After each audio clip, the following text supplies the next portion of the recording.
dari kelompok 8 Komkesmas akan melakukan FGD dengan topik dampak pelecehan seksual di tempat umum terhadap kesehatan mental.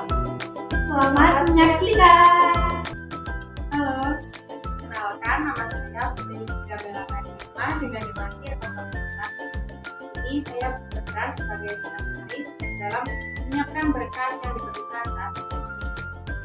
Halo, perkenalkan nama saya Diana Sunekawardani dengan akhir 005. Saya di sini berperan sebagai notulensi. Halo, perkenalkan nama saya Cita Nabila Rafida Putri dengan akhir 028. Saya di sini berperan sebagai psikodokumen. Halo, perkenalkan nama saya Imatul Kamila dengan akhir 022. Di sini saya berperan sebagai moderator yang memandu jalannya sesi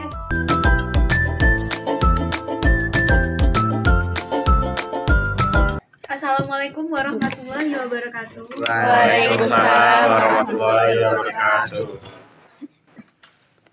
Sebelumnya saya ucapkan terima kasih kepada rekan-rekan sekalian sudah menyempatkan waktu untuk hadir dalam pertemuan pada sore hari ini. Sebelumnya perkenalkan nama saya Hikmatul Kamila. Di sini saya akan mencoba memfasilitasi rekan dalam diskusi pada sore hari ini. Nah, partisipasi rekan-rekan di sini sangat penting karena tujuan utama dari pertemuan kita kali ini yaitu melakukan diskusi secara terbuka. Jadi, pendapat saudara-saudara sekalian ini semuanya itu benar ya, tidak ada jawaban yang salah. Jadi, rekan-rekan sekalian itu bebas menyampaikan pendapat. Nah, dalam pertemuan kita pada sore hari ini, kita akan membahas topik yang cukup trending nih, yaitu pelecehan seksual di tempat umum terhadap kesehatan mental. Nah, pelecehan seksual ini merupakan kasus yang cukup hangat diperbincangkan karena dalam proses penyelesaiannya sendiri, para korban ini cenderung takut atau malu mengungkapkan apa yang dialami para korban karena mereka menganggap bahwa pelecehan seksual ini adalah hal yang cukup memalukan untuk diungkapkan, sehingga dalam proses pengentasannya sendiri itu masih belum optimal. Oleh karena itu, di sini saya tertarik untuk mendengarkan pendapat, argumen, serta ide dari rekan-rekan sekalian mengenai topik yang akan kita bahas pada kesempatan kali ini.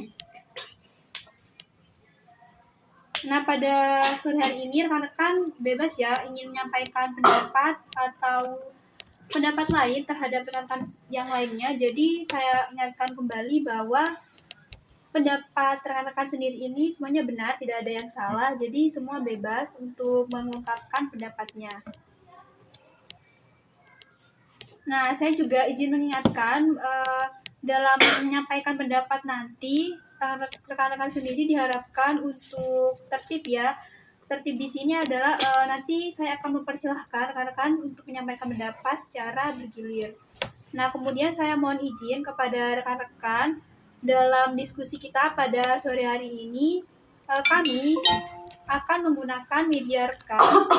Namun kami akan menjaga kerahasiaan serta identitas dari rekan-rekan sekalian sehingga identitas serta pendapat rekan-rekan sekalian itu akan terjaga kerahasiaannya. Jadi seperti yang saya ucapkan tadi, tujuan dari diskusi pada sore hari ini adalah dalam rangka tujuan penelitian.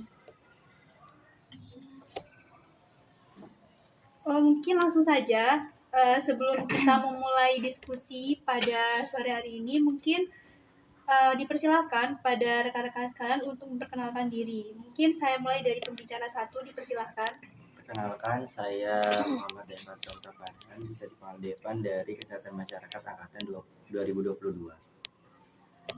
Perkenalkan, saya Muhammad Ridwan, dipanggil Ridwan, saya dari Kesehatan Masyarakat Angkatan 2022. Perkenalkan, nama saya Indah Purwitasari, bisa dipanggil Indah dari Prodi Kesehatan Masyarakat Angkatan 2022. Perkenalkan, nama saya Niputu Citra Wulandari, bisa dipanggil Citra dari Kesehatan Masyarakat Angkatan 2022. Perkenalkan, nama saya Hece Anggrana dari Kesehatan Masyarakat Angkatan 2022. Perkenalkan, nama saya Lineta Arizaro dari Kesehatan Masyarakat Angkatan 2022. Perkenalkan, nama saya Jennifer Christina, biasa dipanggil Jenny dari Kesehatan Masyarakat Angkatan 2022. Perkenalkan, saya Aziza Puspaning Tias, biasa dipanggil Aziza dari Kesehatan Masyarakat Angkatan 2022. Perkenalkan, nama saya Nadra Nabila Intani Hidayat, biasa dipanggil Nadra dari Kesehatan Masyarakat Angkatan 2022. Terima kasih atas perkenalan dari rekan-rekan sekalian. Mungkin untuk diskusi yang pertama nih, saya ingin tahu bagaimana pendapat serta argumen dari rekan-rekan sekalian mengenai masalah dampak pelecehan seksual di tempat umum terhadap terhadap kesehatan mental. Mohon maaf. Mungkin dari rekan-rekan sekalian ada yang ingin menyampaikan pendapat atau argumennya, dipersilahkan. Saya deh. Ya, dipersilahkan. Dampak pelecehan seksual terhadap kesehatan mental itu sangat berpengaruh kepada korban itu tersendiri ya, karena seperti yang kita ketahui banyak sekali bentuk-bentuk pelecehan seksual yang terjadi di kalangan masyarakat. Nah, dampaknya apa sih? Bisa menimbulkan dampak tersendiri kepada korban itu sendiri, seperti menurunnya rasa percaya diri, karena dari pelecehan seksual sendiri yang paling menonjol itu kan penampilan ya. Dilihat dari penampilan kita sendiri, gimana kita berpenampilan, pasti pelecehan seksual itu terjadi. Makanya menurunnya rasa percaya diri kepada korban itu terjadi akibat pelecehan seksual. Selain itu ada juga korban itu bisa merasakan trauma, mulai dari trauma ringan, trauma sedang maupun trauma berat. Mungkin itu dari saya. Saya ingin menambahkan, kalau dari kesehatan mental mungkin penerimanya yang korbannya itu bisa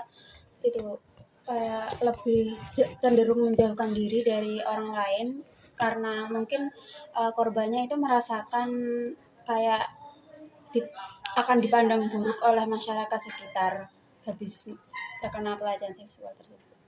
Terima kasih. Mungkin dari rekan-rekan. Nah, saya izin menambahkan, saya juga setuju dengan pendapat kedua teman saya. Juga kadang tuh kalau misalnya ada korban yang mengalami pelecehan seksual tuh mereka kadang menutup diri dengan merasa malu, karena kan udah merasa dilecehkan. Jadi kayak merasa nggak pantas untuk menerima diri sendiri, merasa nggak mendapatkan validasi dari orang lain. Juga kan kadang orang lain juga mereka tuh ngerasa dirinya mereka tuh nggak berharga lagi gitu loh. Jadi karena mereka menutup diri tuh karena mereka udah nggak pantas buat orang lain lagi. Jadi itu tadi, Mbak. Iya. Mungkin dari rekan-rekan yang lainnya ada yang ingin berpendapat lagi. Saya Mbak, kan sebenarnya topik dari ini tuh udah juga nggak di Indonesia aja kan, mungkin di seluruh dunia itu menjadi topik yang selalu dibahas dalam forum mungkin internasional kayak gitu Mbak. Nah itu kasus pelecehan seksual ini kan berbagai macam bentuknya. Nah itu tuh bisa membuat seseorang trauma, itu baik cewek ataupun cowok gitu. Tapi terkadang sebagai masyarakat tuh kadang kalau belum pernah merasakan itu nggak akan pernah tahu rasanya dirasakan pelecehan seksual kayak gitu ya Mbak ya. Dan itu seorang yang udah kena pelecehan seksual tuh pasti akan trauma dan cenderung dia akan menutup diri dan merasa minder gitu. Jadi kayak takut dengan persepsi orang-orang kayak gitu sih. Terima kasih. Mungkin dari rekan-rekan yang lain ada yang ingin berpendapat lagi. Saya mau menambahkan. Pelecehan seksual misalnya dia itu pernah terjadi waktu semasa kecilnya. Nah, trauma-trauma itu dari pelecehan seksual yang pernah dia alami itu tuh akan tumbuh bersama dia sampai nanti besar kalau nggak segera ditangani oleh orang yang memiliki ilmunya seperti itu. Itu juga bisa mengalami depresi, si korbannya itu juga bisa jadi depresi dan selalu kebayang-bayang akan kejadian tersebut sehingga dia itu juga kalau mau bertumbuh itu kurang karena dia selalu memiliki ketakutan akan orang baru atau lingkungan baru seperti itu, Mbak. Mungkin yang lain ada yang Jadi saya setuju dengan teman-teman tadi. Mungkin tambahannya aja, karena kan pelecehan seksual itu bukan hal yang kita inginkan gitu ya. Nah di situ kita pasti trauma, kita pasti takut, dan kita mau cerita ke orang juga takut gitu, sehingga kita cuma bisa mendem perasaan itu sendiri. Jadi kalau lama-lama dipendem itu kan kita nggak tahu mau cerita ke siapa, berarti nanti bisa depresi gitu sih Mbak. Jadi harus adanya pendekatan kepada perlakuan khusus untuk mendekati si korban ini. Ya, ini izin menambahkan dari Nadra, mungkin dari yang udah dijelasin teman-teman, mungkin dari orang sekitarnya tuh juga harus peka gitu loh Mbak. Kalau misal ada lihat orang yang udah dilecehkan tuh sebaiknya jangan diem aja gitu Mbak. Kayak harus lapor, kalau gak gitu bantuin. Terus mungkin juga misal ada temen yang kayak curhat gitu, mungkin bisa ditampung dulu, gak usah disalah-salahin dulu gitu loh Mbak. Jadi kayak ya udah ditampung dulu gitu aja, biar bisa mengurangin stresnya dia. Terima kasih. Mungkin ada yang mau berargumen lagi? Ya, di sini. Misalkan misalnya kalau orang terkena orang yang ada maksudnya jadi korban dari pelecehan seksual itu kan mereka kayak dampaknya tuh ke psikis. Jadi nanti kalau misalnya nanti pikiran itu terus di sana itu pasti dampaknya tuh ke stres gitu Mbak.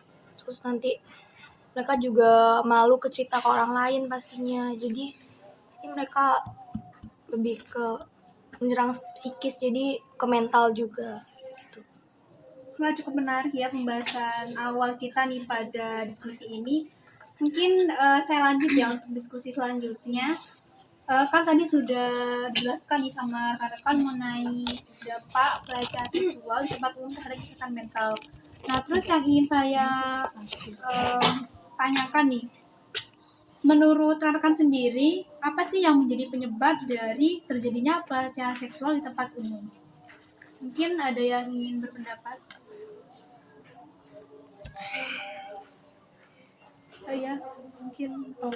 Kalau misalnya pas itu paling adanya kesempatan, kayak ada celah dari pelakunya itu kayak punya kesempatan yang bisa kayak ada misalnya kayak korbannya itu mungkin pakainya terbuka, dia kayak ada celah masuk ke sana buat ini bisa nih dijadiin objek atau bisa dijadiin bahan gitu sih menurut saya.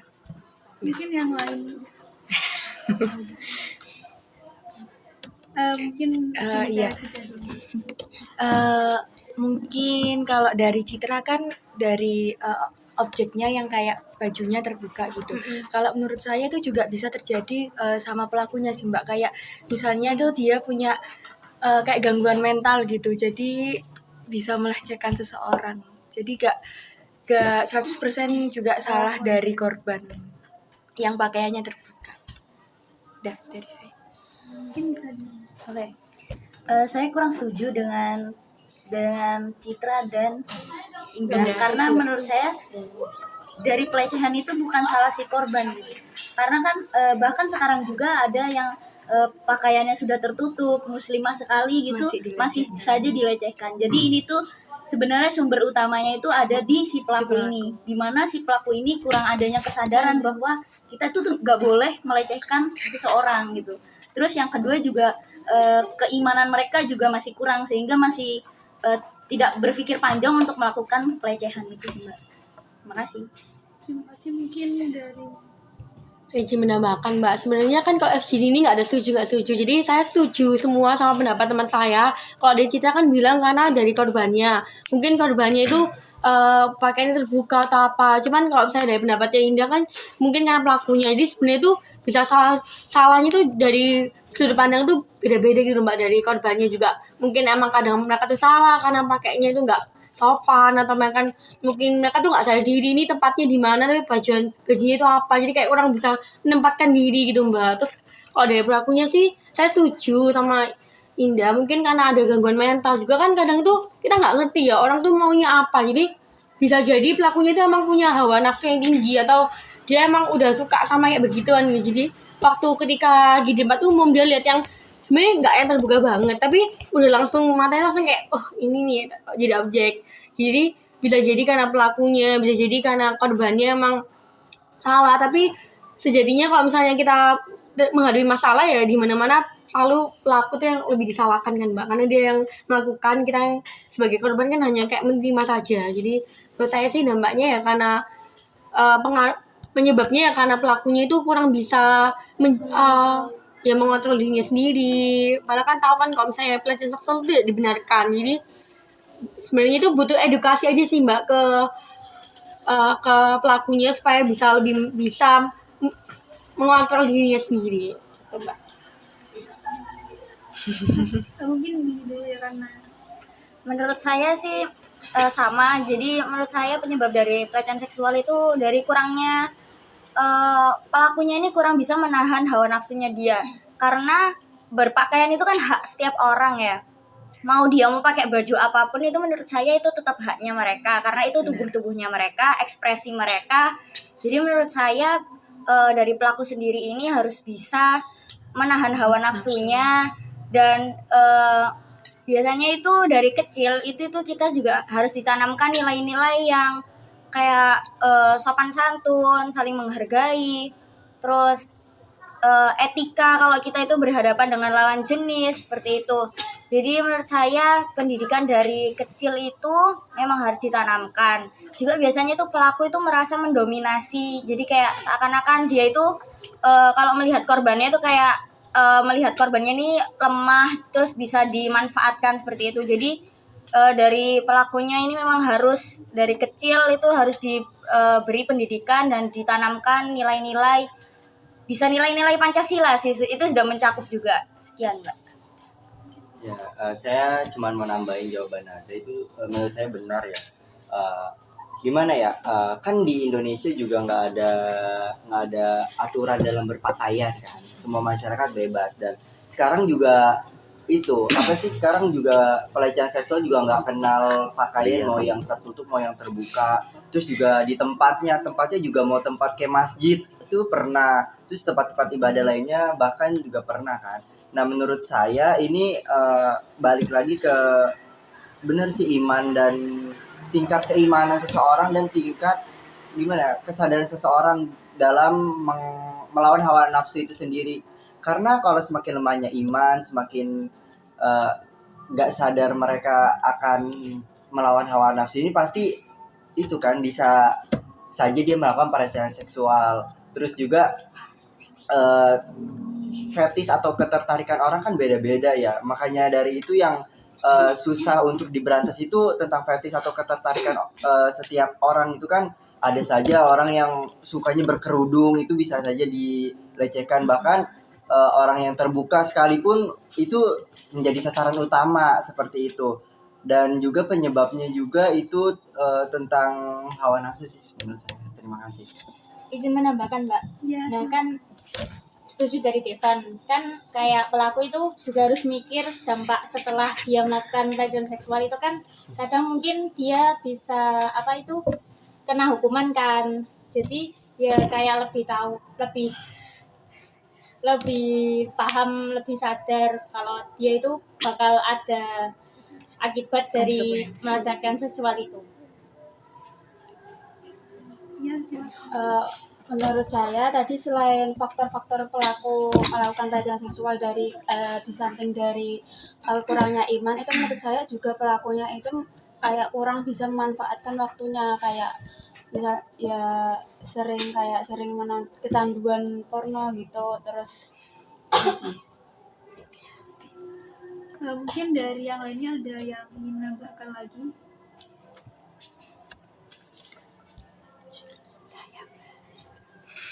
Mungkin sudah cukup ya.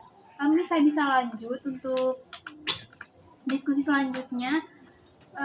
Menurut rekan-rekan nih, dampak apa aja sih yang bisa dialami oleh seseorang yang pernah mendapatkan pelecehan seksual? Mungkin ada yang ingin berpendapat? Baik, dampaknya itu banyak sekali ya, terutama dari trauma ya, kan tadi menyerang kesehatan mental. Nah trauma itu bisa membuat seseorang bahkan kehilangan nyawa gitu. Jadi itu hal yang penyakit kesehatan mental itu hal yang sangat maksudnya kritis banget gitu. Jadi kayak jika seseorang udah kena penyakit tersangka kesehatan mental tuh bisa menyebabkan seseorang itu kayak nggak percaya dengan diri, terus menyebabkan kematian juga seperti itu.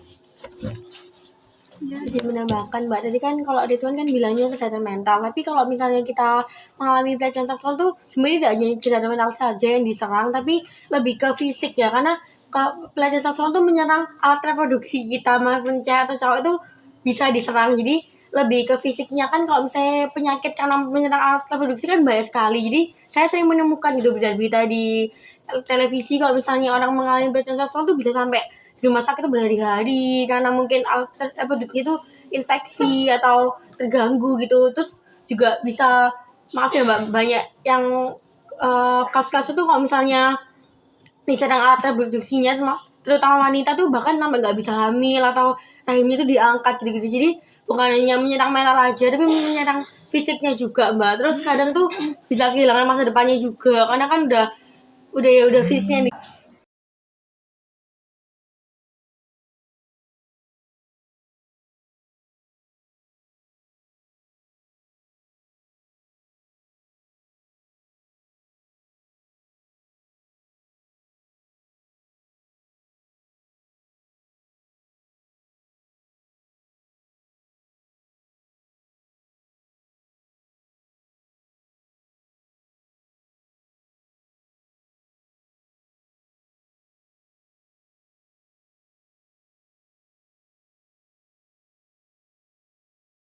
Ini dampaknya itu bisa menurunkan rasa percaya diri seperti yang saya sebutkan tadi. Kenapa? Karena dia merasa nggak nyaman kok, misalnya dia lewat kok digoda-goda, di catcallingin.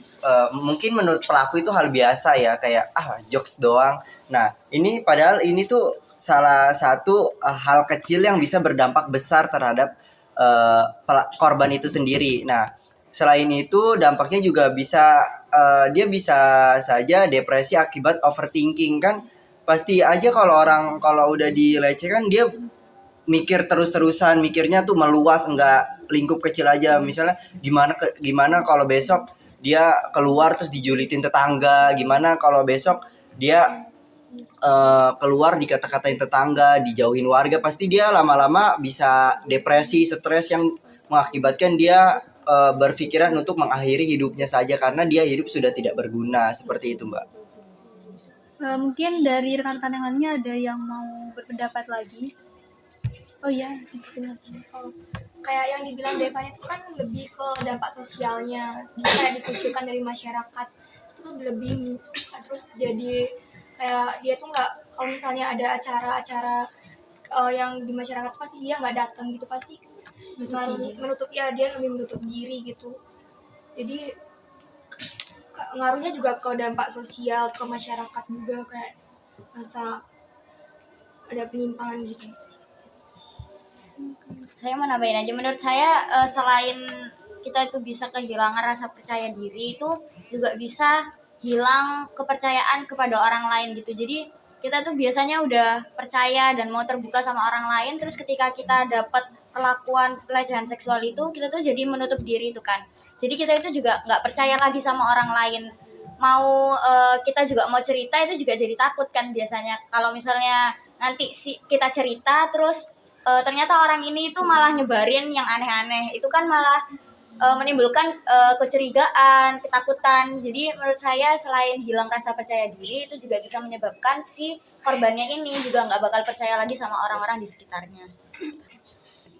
Izin menambahkan Mbak, Iya, kan tadi yang dibilang Jenny itu terkait penyakit seks kan, terus bisa juga misal pelecehan seksual kan kadang ada yang sampai hamil kan.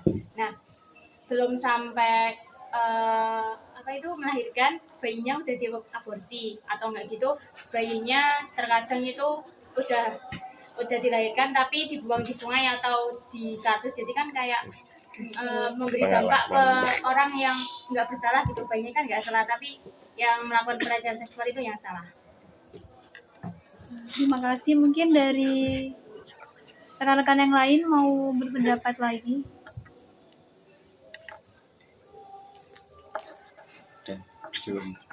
Mungkin bisa saya lanjut ya untuk diskusi selanjutnya. Misalnya nih, tapi jangan sampai terjadi ya apabila mungkin salah satu keluarga dari rekan-rekan sekalian nih ada yang pernah atau mendapatkan pelecehan seksual. Ini gimana nih menurut pandangan dari rekan-rekan sekalian? Ya. Kalau dari saya sendiri ya, saya langsung lapor ke pihak berwajib. Jangan ada kata damai hingga pelaku itu merasa jera. Kalau bisa pelaku itu dituntut setimpal dengan apa yang diperbuat oleh kepada salah satu anggota keluarga saya. Karena pelecehan seksual ini saya lihat kayak udah jadi budaya masyarakat sekitar dan mereka mikirnya orang cuman jokes doang kok atau apa yang dari hal kecil. Menurut saya itu nggak bisa, karena itu kan psikis, mental dan fisiknya itu bakal rusak dari sisi korban itu sendiri. Jadi kalau di pandangan saya sendiri harus dihukum seberat mungkin dan setimpal dengan apa yang dia lakukan, seperti itu. Iya. Kalau mau nambahin dari Devan ya Mbak, itu kalau Devan kan mungkin dari pelakunya dilaporkan. Nah menurut saya itu juga bisa, misalnya saudara kita tuh kayak udah dari keluarga udah gak bisa menangani lagi gitu Mbak, nanti mungkin bisa konsultasi ke psikolog gitu, psikiater ya Allah maaf ya gitu Mbak. Menurut saya kan tadi dari pandangan Devan itu kan pelakunya dihukum. Terus dari ini kita dari pihak keluarga kita itu bisa kita ajak ke psikiater. Selain itu juga kita harus sebagai keluarga itu harus membangun kepercayaan kepada diri mereka bahwa mereka tuh nggak apa-apa loh kamu tuh gitu. Jadi biar mereka itu nggak merasa terkucilkan, mereka tuh nggak merasa bahwa aku nih udah kotor, aku nih udah nggak berguna lagi. Jadi biar kepercayaan dalam diri mereka tuh masih ada dan mereka tuh kita yakinkan bahwa mereka tuh masih bisa hidup seperti orang biasanya gitu sih. Gitu aja Mbak. Makasih. Mungkin dari rekan-rekan yang lain mau berpendapat lagi? Ya, menurut saya pelecehan seksual itu kan catcalling itu kan juga masuk ya. Nah dari catcalling itu kita itu bisa sebenarnya langsung menegur si orangnya itu. Jadi saya juga pernah punya pengalaman kayak di catcalling gitu-gitu. Itu padahal saya sama mama saya. Nah itu benar-benar mama saya tuh langsung kayak, maksudnya bapak itu apa ya? Dan dia langsung ditegur. Nah itu menurut saya itu lebih ke berdampak sih ke orangnya, karena maksudnya dia kan juga sudah maksudnya berumur gitu ya, harusnya itu sudah bisa berpikir kalau misalnya catcalling itu nggak sopan gitu, apalagi yang di catcalling masih anak kecil gitu kan. Jadi menurut saya harus ditegur sih, kalau perlu dilaporkan seperti itu. Nah, terima kasih. Mungkin dari rekan yang lainnya ada yang mau? Udah dijawab semua nih Mbak. Ini cuma menambahkan aja kan.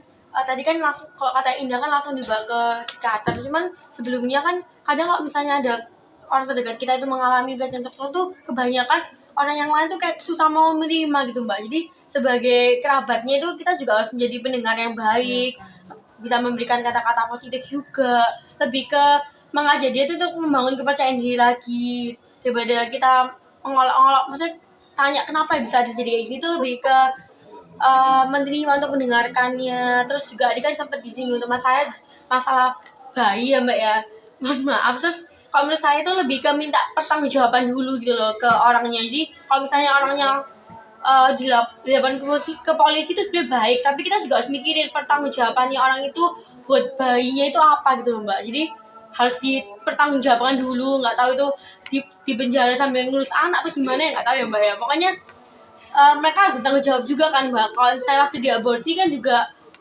kurang etis ya Mbak, kasihan. Jadi lebih harus pelaku tuh harus punya kesadaran diri gimana caranya mereka tuh bisa bertanggung jawab meskipun mereka lagi di dalam penjara. Mungkin bisa saya lanjut ya untuk diskusi selanjutnya. Kan tadi sudah kita bahas nih bagaimana tanggapan rekan-rekan semisal dari salah satu anggota keluarga ada yang mendapatkan pelecehan. Nah, menurut rekan-rekan sendiri, bagaimana sih keyakinan rekan-rekan terhadap masalah pelecehan seksual di tempat umum terhadap kesehatan mental? Mungkin ada yang mau berpendapat? Mungkin bisa saya ulang ya. Pendapat rekan-rekan mengenai hubungan antara dampak pelecehan seksual terhadap kesehatan mental.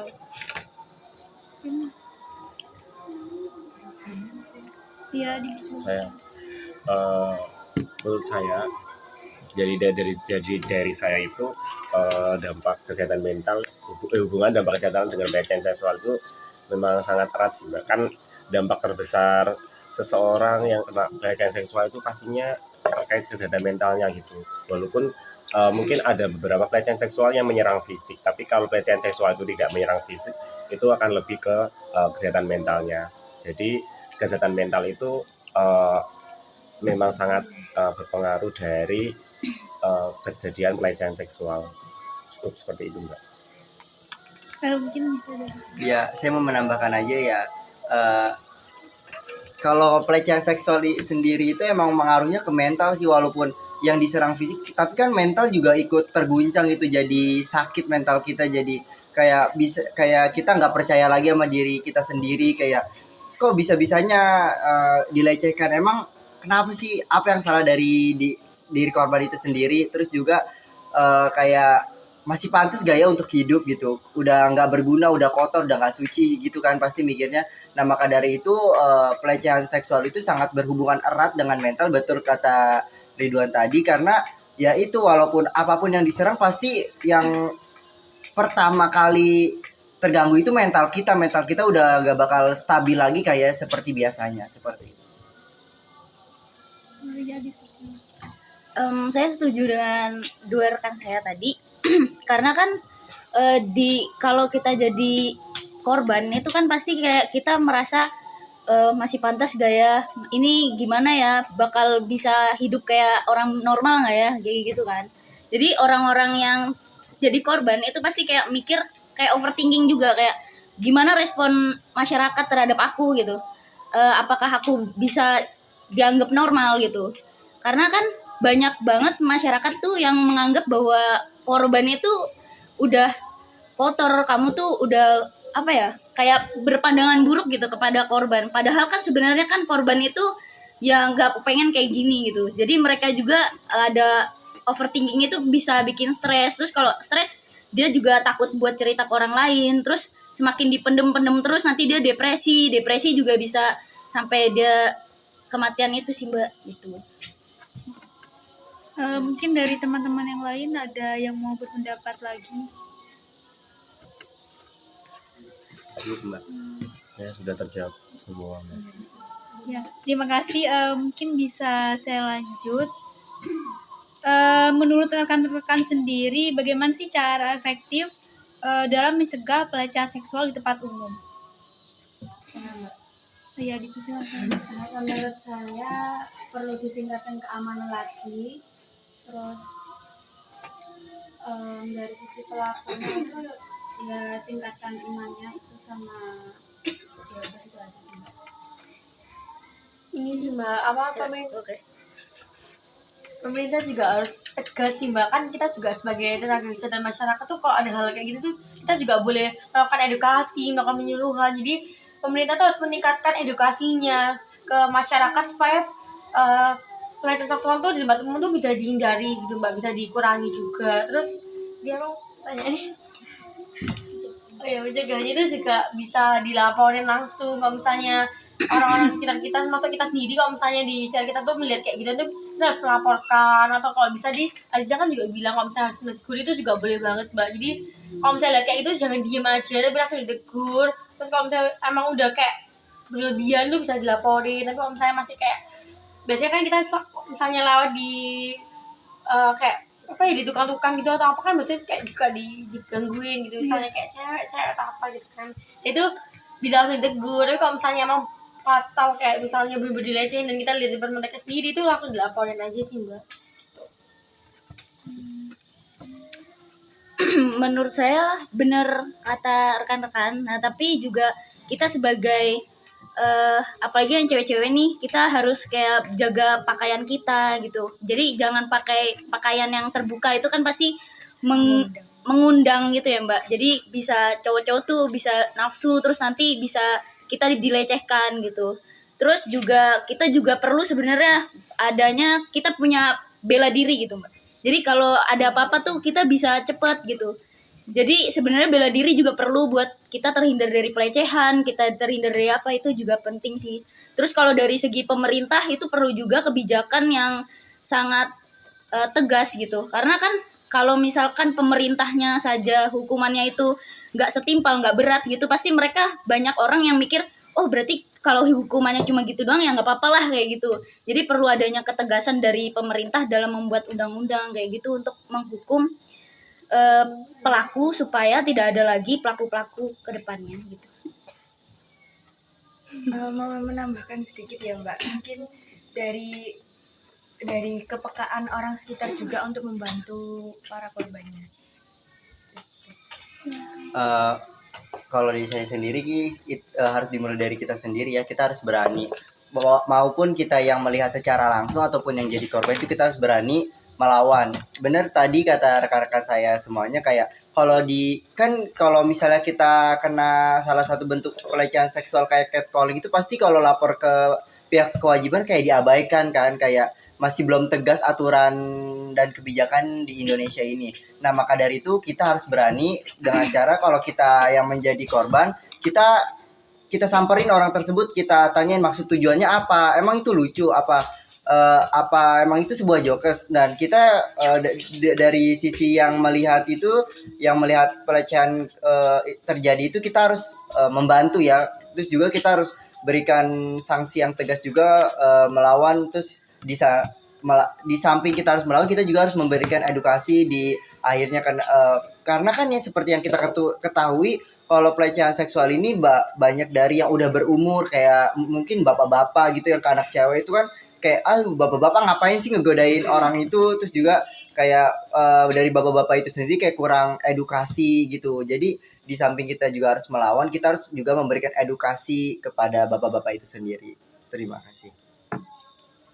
Terima kasih, silakan. Mau nambahin aja, menurut saya ya itu tadi Mbak. Jadi penanaman pendidikan moral dari kecil itu penting banget.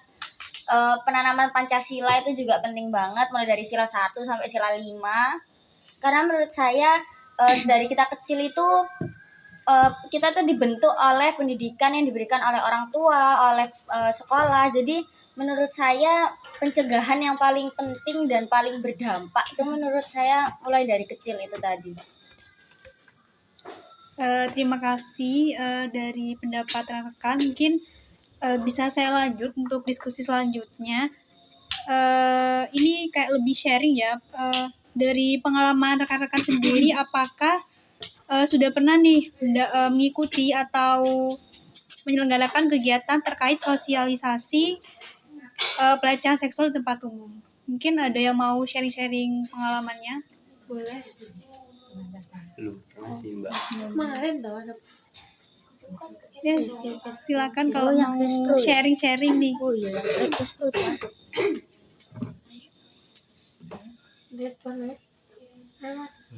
Ya, silakan. Jadi sebenarnya saya belum pernah sosialisasi langsung Mbak, tapi cuma ikut sosialisasinya. Jadi kan dulu waktu masih ingat enggak waktu PPKM di Amerta itu kan sempat disosialisasikan bahwa sekarang tuh ada tindakan pencegahan kekerasan seksual di ranah kampus, dan bahkan ada satuan tugasnya dan kayak open recruitment kayak gitu. Nah, jadi kita sebagai mahasiswa tuh bisa dijoin kayak gitu supaya bisa bertugas untuk memfasilitasi sebagai mahasiswa dalam hal pelecehan seksual yang ada di ranah kampus. Bahkan karena adanya kasus pelecehan seksual itu dari pemerintah udah gercep nih dari kemarin, kayak tiba-tiba adanya undang-undang peraturan perundang-undangan terkait itu pembentukan satgas di kampus. Terus juga sosialisasi yang saya dapat juga waktu itu juga mengenai kayak catcalling kayak gitu. Mungkin beberapa yang baru tahu waktu setelah ada sosialisasi itu jadi tahu gitu Mbak.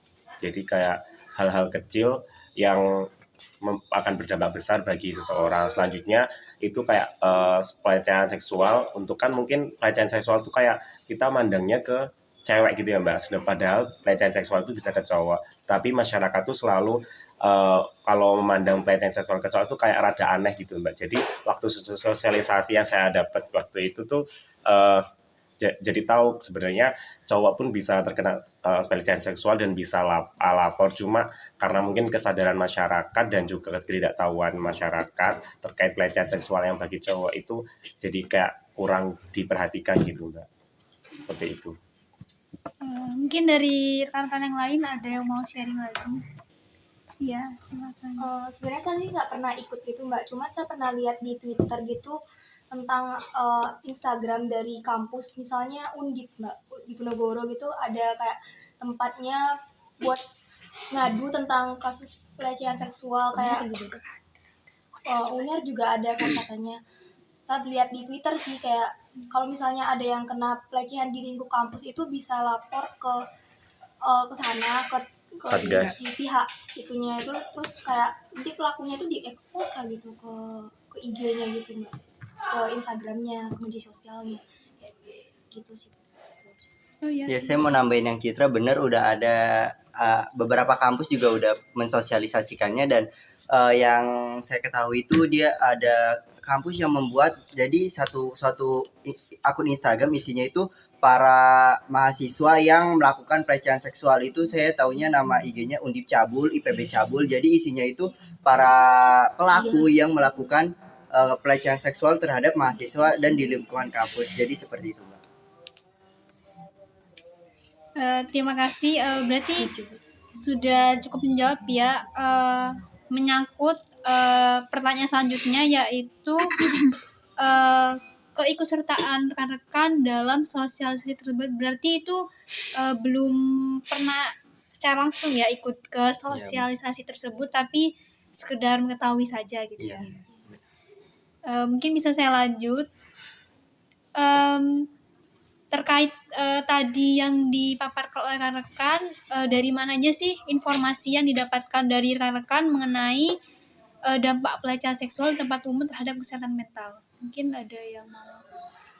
Kalau dari saya sendiri pasti dari kayak kan kita nih rata-rata mahasiswa baru, pasti langsung disosialisasikan saat kayak PKKMB Univ itu langsung disosialisasikan tentang pelecehan seksual di kampus. Nah, walaupun kayak tema besarnya itu pelecehan seksual, pasti nanti dari yang pemateri sendiri itu nyangkut pautinnya ke kesehatan mental, nggak hanya ke fisik kita yang terganggu, tapi kesehatan mentalnya juga.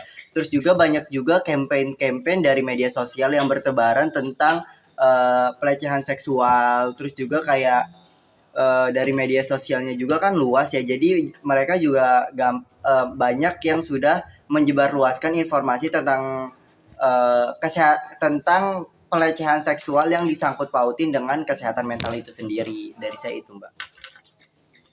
Iya silakan. Kalau dari saya sendiri sih dapat informasinya tuh lebih ke Twitter Mbak. Kalau di Twitter tuh lebih membahasnya tuh lebih dalam gitu, kayak tentang pelecehan seksual yang menyangkut pautkan kesehatan mental itu banyak. Terus kayak di sana tuh banyak orang-orang tuh bahasnya tuh lebih dalam gitu. Jadi saya saya lebih lihatnya tuh dari sana aja sih.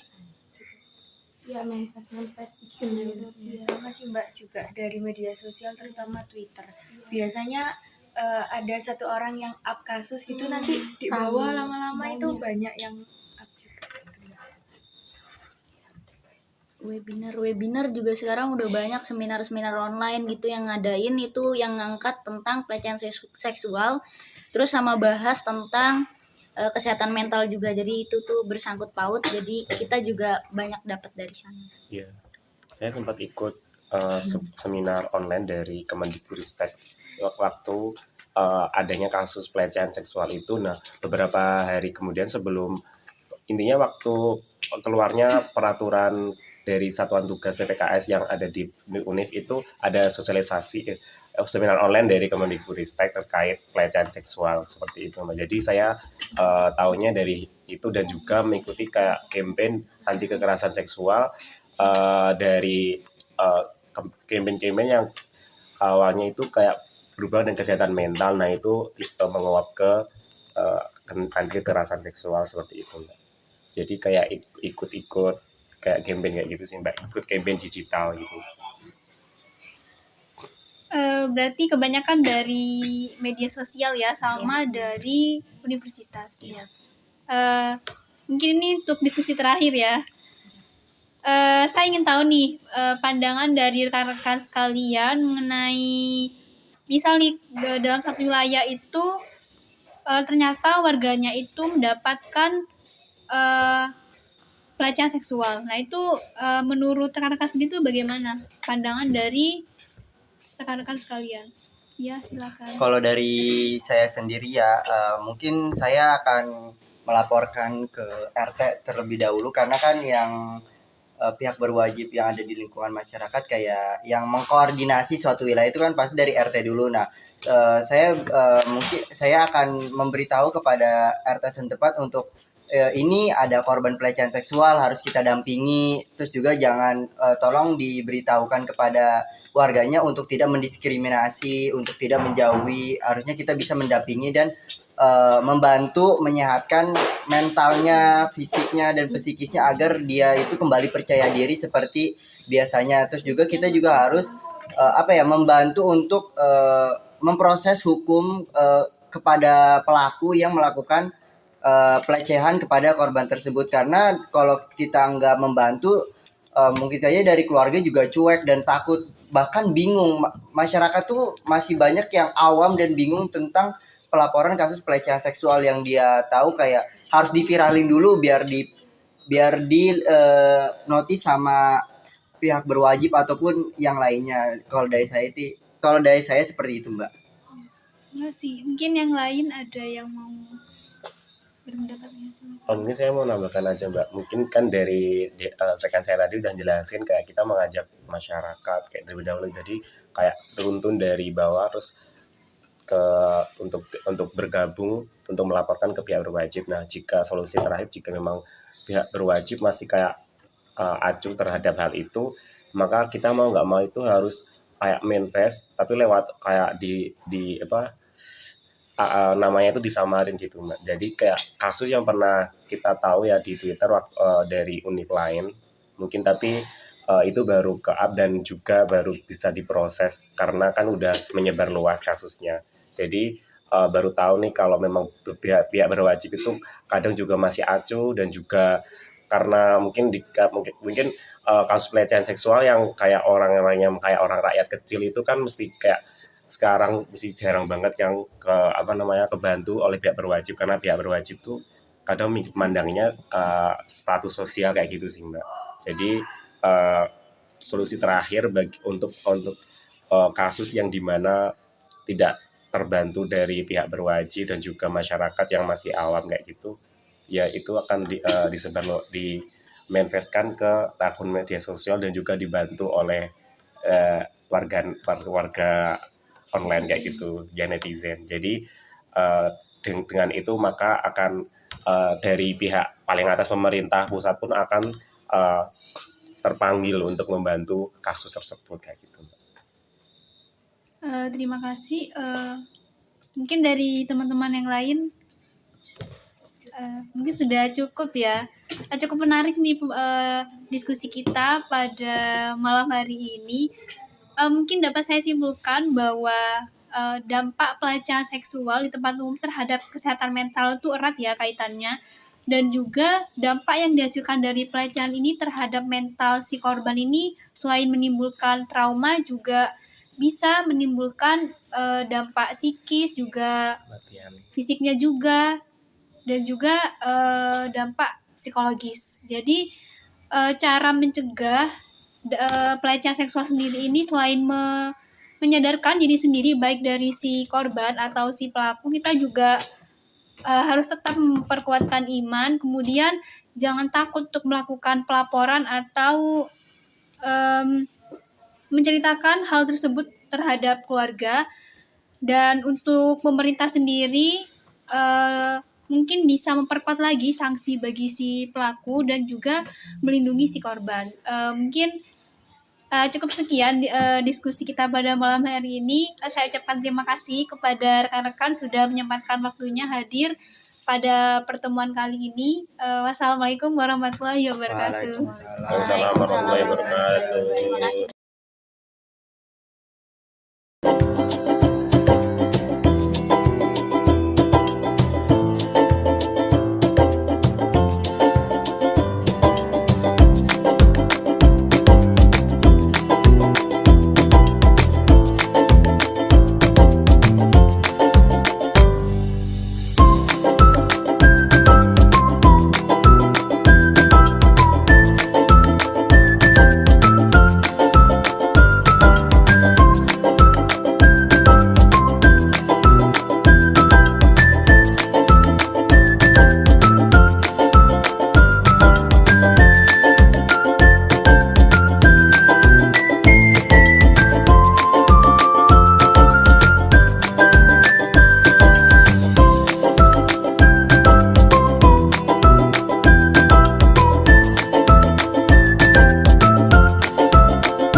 menyaksikan FGD dari kelompok 8. Sampai jumpa!